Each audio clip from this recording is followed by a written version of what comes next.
V K Pandian ଇଏ ପାଣ୍ଡିଆନଙ୍କର ରୁବେଲ ବାନାର୍ଜୀ ଯେଉଁ ତାର ପର୍ଦ୍ଦାଫାଶ କରିଛନ୍ତି ତାଙ୍କର ମୂଳ ଉଦ୍ଦେଶ୍ୟକୁ ଏହା ବର୍ତ୍ତମାନ ଲୋକଲୋଚନକୁ ଆସିଲାଣି।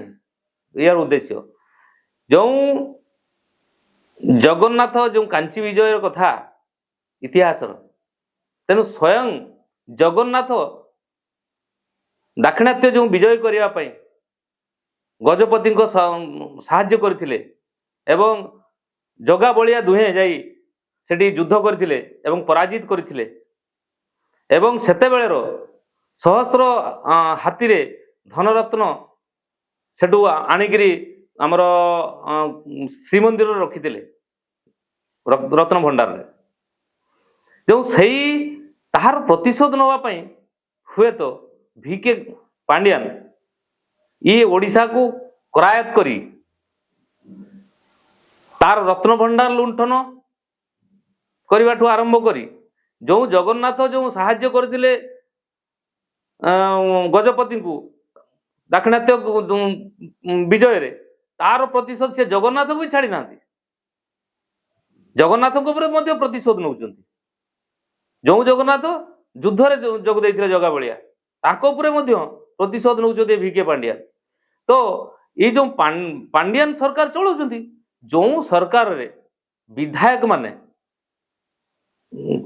ଆମର ପ୍ୟାଣ୍ଡେଲ ସଜାନ୍ତି, କ୍ୟାଟରିଂ କାମ କରନ୍ତି, ଟ୍ରାଫିକ ପୁଲିସ ହୁଅନ୍ତି, ସେ ସରକାରର ଯେଉଁ ବିଧାୟକ କ'ଣ ନା ମନ୍ତ୍ରୀ କ'ଣ, ଯେଉଁମାନେ 2024 ନିର୍ବାଚନରେ ବିଧାୟକ ହେବା ପାଇଁ ଟିକେଟ ଲବି କରୁଛନ୍ତି, ମୁଁ ସେମାନଙ୍କୁ କହିବି ଯେ ସେମାନେ କାହିଁକି କ'ଣ ଉଦ୍ଦେଶ୍ୟରେ ବିଜୁ ଜନତା ଦଳର ପ୍ରାର୍ଥୀ ହେବା ପାଇଁ ଚାହୁଁଛନ୍ତି? ପ୍ରାର୍ଥୀ ହେଇ ଜିତିକି କରିବେ କ'ଣ?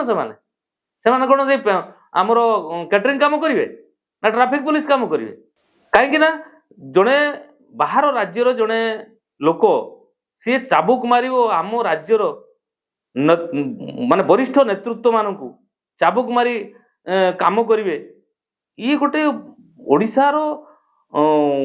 ଓଡ଼ିଶାବାସୀଙ୍କୁ ଏହା ଗୋଟେ ଶକ୍ତ ପ୍ରହାର, ଏଇଟା ଲଜ୍ଜା।